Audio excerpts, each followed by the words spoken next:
Плата од 500 евра за сите, вклучително и пратениците и функционерите или генерален штрајк и протести.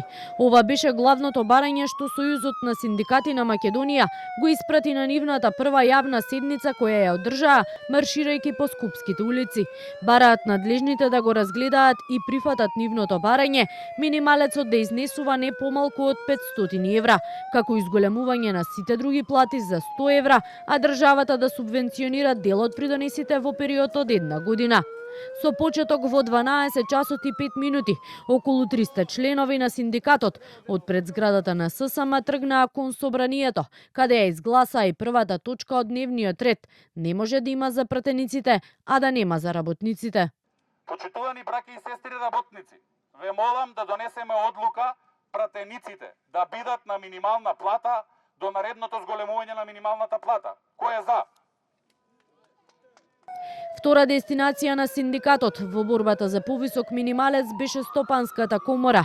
На работодавачите им порачаа да ја прифатат нивната подадена рака и да го спречат иселувањето на младите. Зголемете ги платите затоа што немаме резервна држава. Ке си одите ви од Македонија, не ние. Последна станица на мирниот марш беше и Линденска број 2, каде побараа повлекување на одлуката за зголемување на минималецот за 1800 денари, која велат владата еднострано ја донесе, почитување на колективните договори, но и намалување на платите на избраните и именувани лица. Првата влада во историја на Македонија која донесе одлука за минимална плата без учество на синдикати.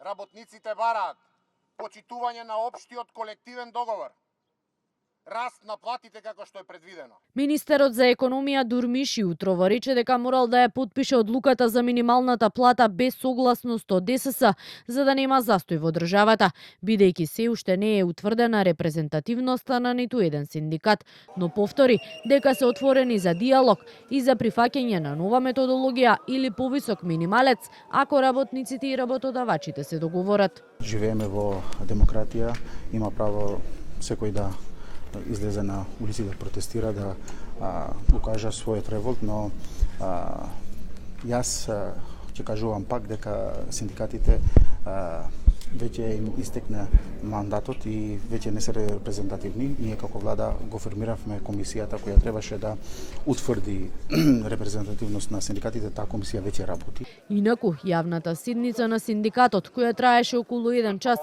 ССМ ја започна со едноминутен молк за жртвите од трагедијата во Кучани.